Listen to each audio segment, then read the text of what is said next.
Namaste and hello everyone. My name is Manila, and on behalf of KALAI, I would like to welcome you all to another very interesting episode of KALAI. Today we have with us a great saxophone artist, Mr. Jesse Bannister. He not only plays Western music on his saxophone, but he plays very beautifully Hindustani classical music also on his saxophone. We are very excited to know more about him because I couldn't find much on social media and internet, and here he is. A very warm welcome to you, Jesse G. Can I call you like that, Jesse G? Namaste. Namaste. Of course you can call me Jesse G. Manila. It's so wonderful to be here. Thank you. Thank you for coming to Aarhus and for agreeing to participate in this small interview and a one-to-one session. I would say my personal thanks to you because I was so touched by this fact that you play Hindustani classical music and you are promoting Indian classical music. And as we hear, like saxophone is more like a Western instrument. It was born here, so we read very much that it is more adapted to Western instrument. But you have like adapted Hindustani classical music on this instrument. It's really unbelievable and so talented of you, I would really say. Thank you. Thank you. Let us start with a small one-to-one conversation. You are from UK, right? Yes. Can you tell us a bit about your childhood, your parents, and more about your childhood? Yeah, so I was born in London. My mother is Indian. Right. She's Tamil and Goan. Okay. And she left India in 1948. Okay. And went to Canada. Yeah. And then ended up in the UK in 1951. Okay. My father is English. Right. His father Scottish, his mother Irish, so he's a true Brit. Okay. And so I was born and raised in Tottenham, and I was raised by my father from the age of 7. So although my mum is Indian, their culture was very Western. They had British passports, they have English Christian names. Okay. So only if I go back many generations I can find the Hindu ancestors. Okay. So actually my Indianness and my spiritual aspect comes from my father. Oh, okay. Because he was a child of the 60s, and those children got into all sorts of culture from India. And he used to listen a lot to Indian classical music. Okay. And has all the old LPs. Okay. And his best friend from school is a musician called Frank Perry, who's the world's leading authority on Himalayan instruments. So he plays singing bowls and gongs, but he's also an astrologer and a mystic. So from childhood I was around Frank, and so I would be listening to music of all kinds of genres, but especially music from the East.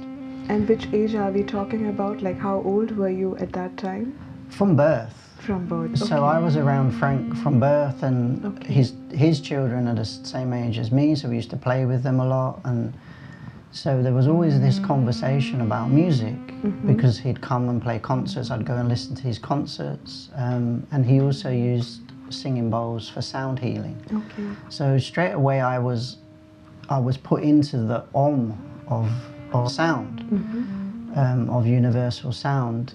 So for me it was very natural to make a progression. Okay. But I didn't make that connection through actual playing music. I started playing the saxophone when I was 16. 16. Okay. I decided I wanted a girlfriend, and I thought the easiest way was to get a saxophone, because these instruments are wonderful instruments and admired by people. But instead I got a saxophone and no girlfriend, so I focused on my work. And then one day, for some reason in London at 2 in the morning on a Tuesday, they used to have an Asian arts program called Network East. Okay. And I was 16, it was 2 in the morning, I don't know why I was up so late, but I saw Ravi Shankar on the TV. Wow. And I was like, I want to play like that. So then forward 3 years, I went to music college to study jazz. But there was an Indian music teacher called Dharambir Singh, who's a disciple of Ustad Vilayat Khan. Yeah. And that's when my actual training into Indian music began. Okay, okay, right. That's very nice to hear about like whatever you have said. Yeah. Yeah. You said that you were going to, like I read that you learned music or you became attracted to music on the dance floor, and especially while dancing to hip hop, jazz, and blues. Yeah. And so this is where you wanted to have a girlfriend, and you used to go for dances and. It's interesting. There was a group of us, and we just went dancing to dance. Okay. We'd drink water, we'd dance in a circle. We used to go to a place called Dingwalls in Camden, and it was all about jazz dancing. Okay. So they'd be playing music from the 50s and 60s, and especially the more earthly grounded music, like Clark Terry, which was inspired by African beats and Eastern beats. We were really into that form of music. Okay. Because at that time in London, it was a very cultural mix of Caribbean, African, and Asian people. Okay. And that was my friend circle as well. So I definitely learned music on the dance floor in that way. Yeah. Okay. And how did you actually come across saxophone? Like, what was the thing which attracted you to saxophone, and you thought that, okay, I would like to learn this instrument? Yeah, so Frank Perry, my first teacher, he gave me a tape of John Coltrane and Sonny Rollins, two colossal saxophonists, American musicians, and I was just blown away by the sound. And then I started collecting vinyl. I was really into vinyl at the time, and we'd go along and root through record collections in London, and we'd just listen for hours to John Coltrane's music, for example. And Coltrane studied with Ravi Shankar at some point as well. Okay. So it was mainly Frank who, like, I would say, was a guiding hand to you to take up saxophone and go with it. Exactly. Like, okay. Yeah. And also like saxophone and along with jazz. Yeah, because Frank was originally a jazz drummer.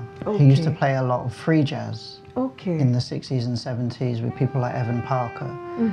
So he started as a jazz musician and then became an Eastern musician with the bowls. Okay. So I've kind of taken a similar journey. Okay. Yeah. Okay. So, of course, you said now that your father was the one who used to hear more Indian music. Actually, when I read about you, because I assumed like your mother was Indian, so probably you got this Indianness and you learned more about the Indian culture from maybe your mother, but it's the opposite, like... It's definitely the opposite, and the penny really dropped for me through doing yoga. I've been doing yoga since I was 17, but I've been meditating since I was probably 7 or 8, because I was born into a mystic tradition, a Christian mystic tradition. So the penny really dropped for me when I started doing pranayamas and singing long notes and singing Om. That really is where I've found my true Indianness, I would say. Okay. So like now when we do yoga, I don't know how is it done normally, but we do play some background music, and it's mostly like Indian classical music. Somehow it goes together.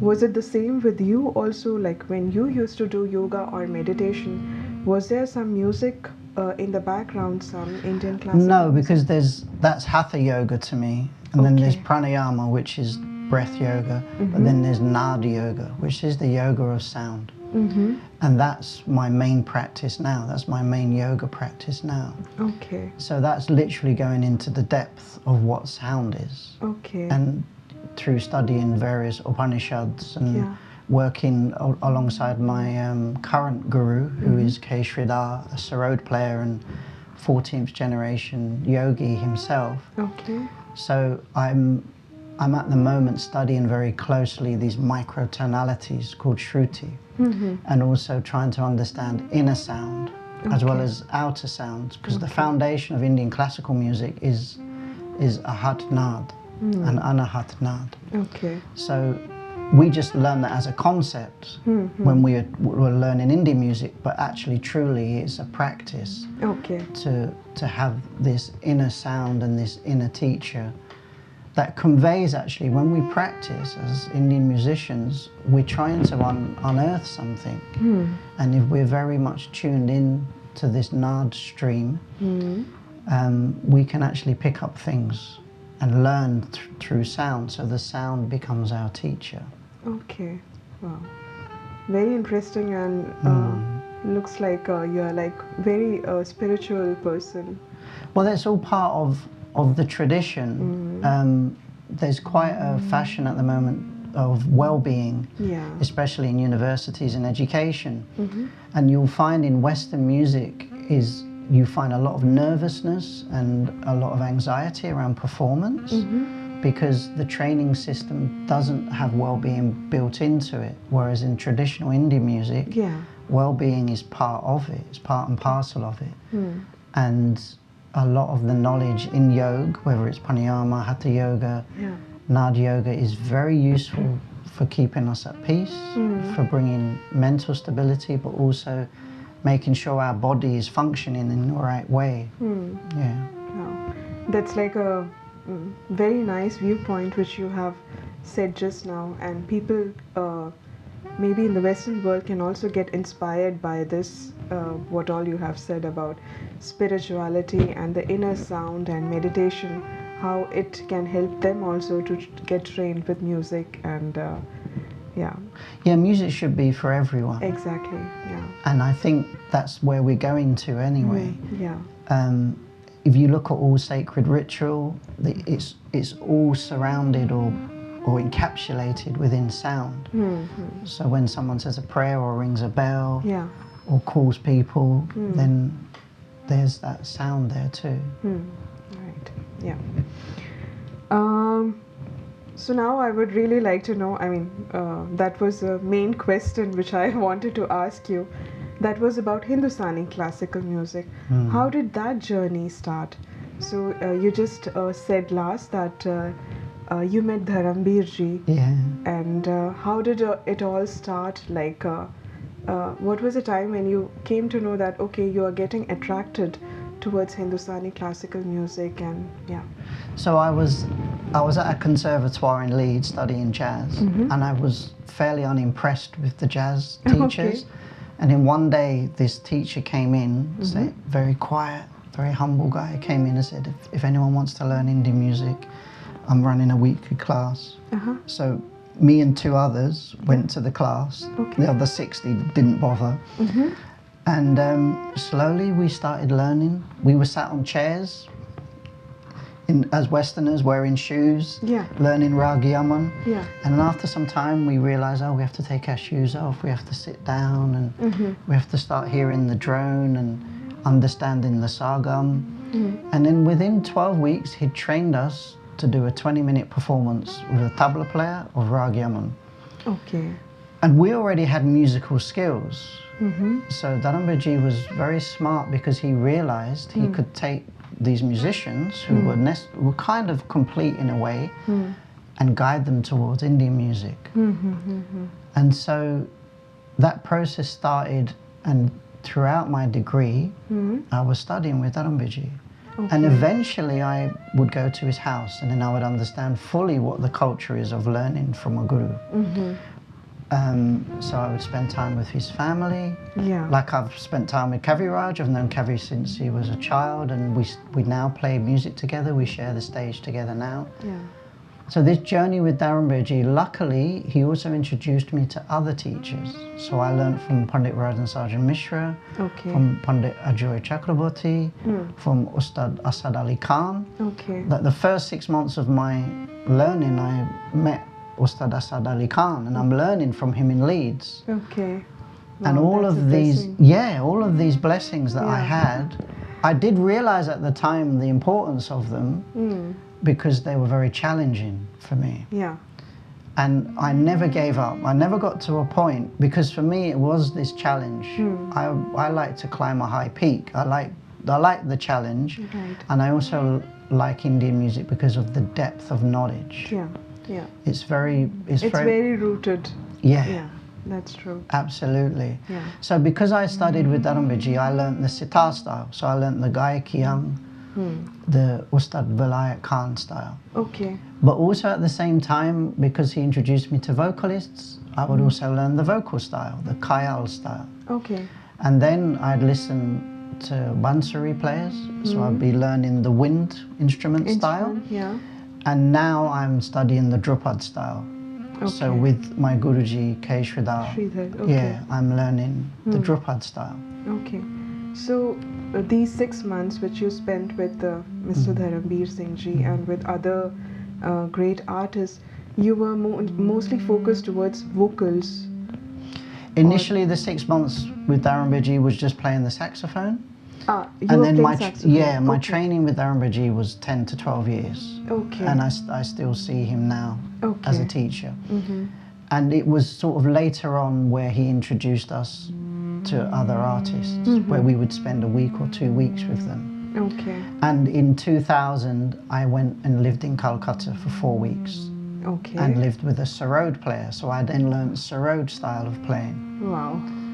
So I've learned all the different styles and amalgamated the various styles in my playing. When you say that you learned sarod style of playing, or when you say that you learned sitar way of playing, does that mean that when sitar and saxophone are combined together, how should a saxophone player react to a sitar player playing? Does it mean like that when you say this? Yeah, because there's stylistic things according to every instrument. So I will understand the sitarist will play a particular compositions, like for example Vilambit Tintal they will play, so I will learn their composition. Okay.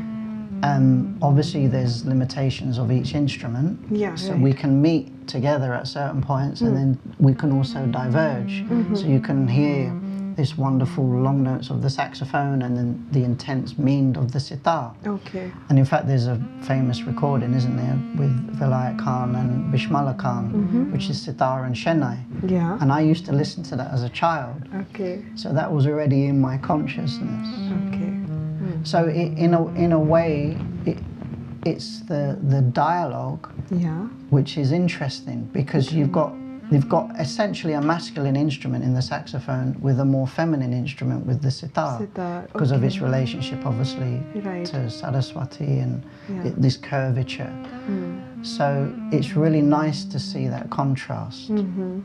Actually, this aspect also of masculine and feminine, I mean, I'm hearing for the first time, like, and then the way you are conveying that meaning and overview of how that masculine speaks with the feminine instrument, that's really wonderful. Like, yes.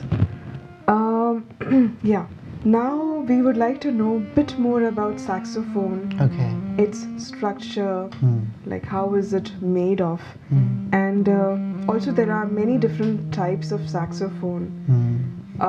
If you can give like a small introduction. Of course. So the saxophone essentially is just a long pipe with 3 holes. With 6 holes, so 3 up here, 1, 2, 3, and 3 down here, 1, 2, 3. Okay. Just like the recorder. Okay. But because it's made of metal, it projects more.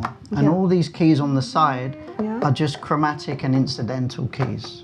Okay. So the main focus is we put our hand on these 3 keys, like you have in the Bansuri. You have these 6 keys, so 3 in each hand. Yeah. Okay. So it was invented by somebody called Adolf Sax. And what we have now, this instrument, is now standardized from about 1950.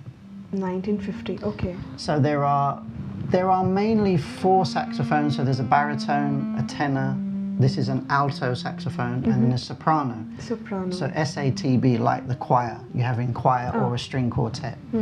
So essentially, I chose to play the alto because I couldn't afford a bigger one. I wanted to buy a tenor saxophone. I'd only saved enough money to buy an alto. This particular instrument came to me about 5 years ago.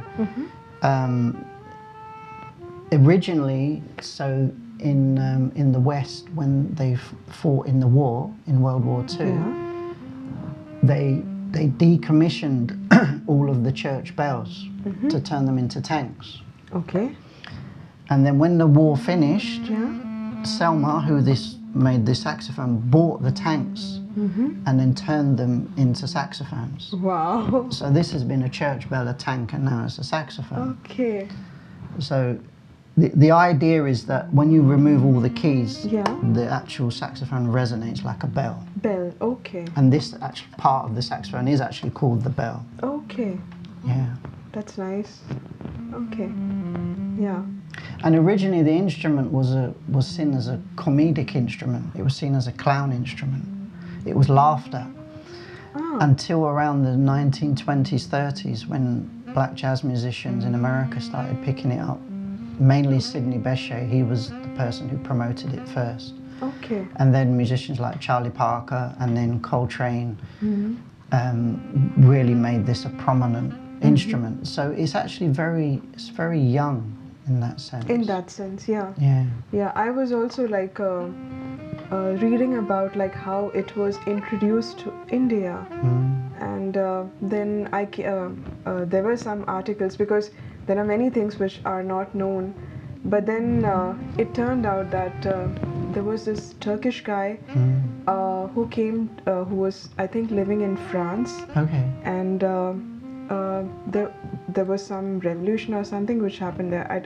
Yeah, and after that, like many artists, they couldn't perform there, so they went out of France, and then he came to India and was adopted by a king, I think in Mysore Palace. Wow. And so he was playing there in their band, orchestra, and you have heard about Mr. Kadri Gopinath. Of course, yeah. I've played with Kadri Gopinath in Leeds. Oh, wow, yeah, that's nice, yeah. Yeah, it was lovely. It was a lovely meeting. Okay, yeah. And it was also like part of his story, like how he heard saxophone. So they say that he also learned the saxophone from a band which was playing in Mysore Palace. Wow. So they tried to then trace back, like how did it come to Mysore Palace and the guy who brought it there, and so there were some nice articles about like how saxophone was introduced to India. And yeah, I have also like heard Mr. Kadri Gopinath ji on interviews, and yeah, but there are not many saxophone artists, I would say. No. There has been some jazz musicians in history, especially in Mumbai. There was a saxophonist, I think, in the 50s or 60s called Chip Chocolate. Chip Chocolate. Yeah. Okay. There was a BBC program all about jazz in Mumbai. And because my family who lived in Mumbai, they were musicians, they were cabaret musicians. They probably played with Chip Chocolate. Okay. Yeah. Okay. Nice. Yeah. Like as I mentioned also in the starting, what we have read is like saxophone is a Western instrument, and it's not easy to play Hindustani classical music, especially all the gamaks and meend. It's because you said like it's like key, and also maybe in Western it's like note to note probably they play. Yeah. I'm not very sure, but also we hear that like jazz is also closer to Indian classical music. If you don't mind, can you play a small piece on saxophone of Hindustani classical music? You can choose any raag, but something which you yourself think hears very beautifully on saxophone. Can you, Of for course. our audience? Yeah. Thank you. So you mentioned about the Indianness of saxophone. Yes. So the thing that really changed for me, so when I used to play, when I first started, I would play in this sort of way.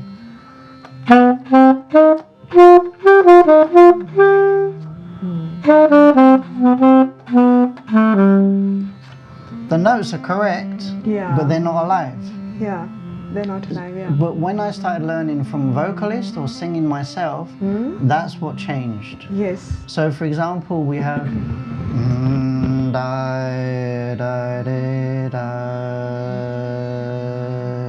So, how do I do that on the saxophone?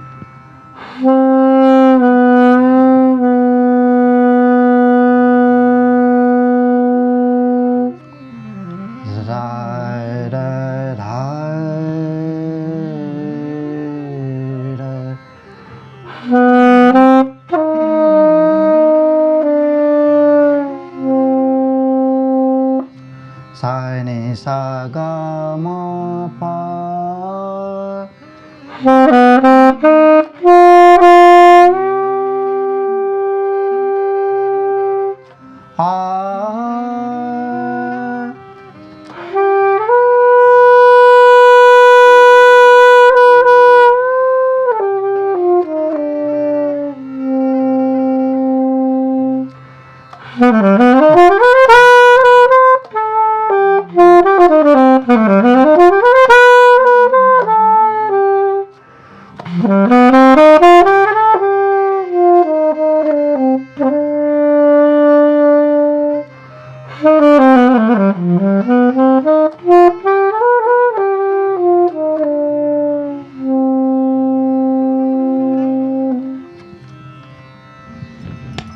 That was so beautiful. Thank you so much. Thank you.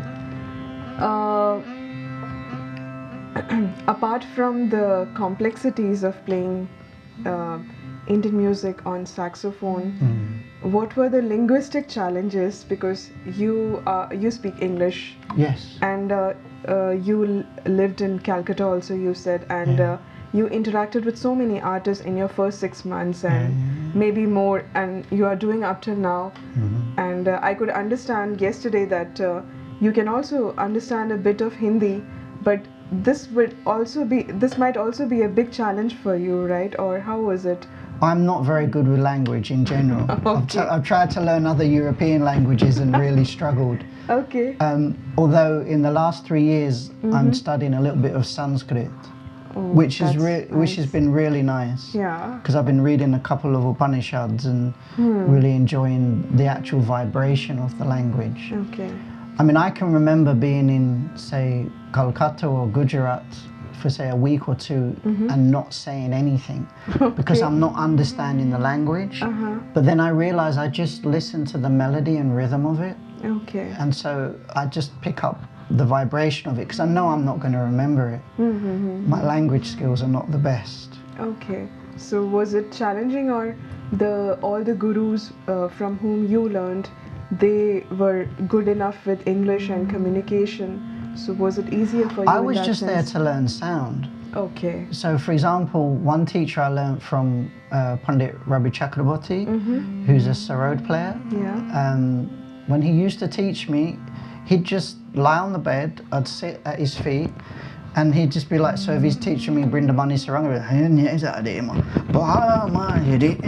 and it wouldn't necessarily be in tune, but I learned so much from him. Wow. Because I would just sit and just listen really carefully to what he's showing me. So in a sense, language can sometimes be a barrier. Yeah. But I'm just listening for sound. Okay. Okay, nice. Yeah, we have almost come towards the end of our interview, and it was so nice actually to know about you and hear this small piece also from you, and to like the more and more you hear about Indian roots, about meditation, yoga, you being an Indian, you yourself feel very proud. So thank you for making me actually feel proud here. One last question, like, do you know many other people, like youngsters, who are learning saxophone or like Indian music on saxophone? Are there people? There's hundreds who have learned Indian music on a Western instrument, because I've been teaching for 25 years, and many of my students who play Western instruments have gone on to also be Indian classical musicians. Okay, nice. Guitarists, pianists, Okay. some saxophonists, clarinetists. Mm-hmm. There's one or two in the world, saxophonists. I had a wonderful moment actually when I was in San Rafael. I went to class with Ustad Ali Akbar Khan when he was alive, and there was a 10-year-old playing saxophone, a 10-year-old girl playing saxophone behind me. And I asked afterwards, who is this? Oh, it's Khan Saab's daughter. Okay. So Khan Saab's daughter was learning saxophone back then. I don't know if she plays now. Now, okay. So I think it's only a matter of time. Yeah. Because I think along with guitar and piano, it's probably the most popular instrument in the world. Yeah. And I see in the West, there's a decline of Indian instrument players. Mm-hmm. But there's many Western players.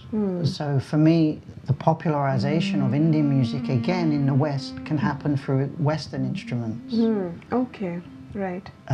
So my general goal now is to set up some kind of institution teaching Indian music on Western instruments. Wow, that's so beautiful. And yeah, that's your contribution which you're making towards Indian classical music. And like you said, the decline of the same way we see a decline. I mean, I really don't know. There was a time of decline, but now we once again hear that, of course, there are more people who would like to hear to Indian classical music. But what, and here, like one of our goals of KALAI is also to promote Indian classical music, and because I think we should feel that we are so blessed that we have that, we come from that culture, and we already have that rich treasure of Indian classical music, and we should promote it to others, and it's so beautiful. But what would be your message to the younger generations to get involved more into Indian classical music or to learn Indian classical music?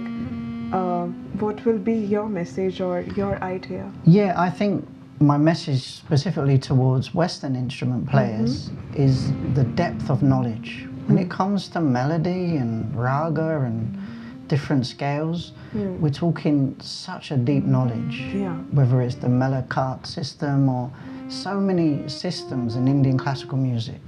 Then there's the rhythmic side of things as well, which there isn't, I don't know of another music that is as sophisticated in terms of melody and rhythm. With harmony, obviously, that's a different matter. Yeah. So, and then there's the discipline.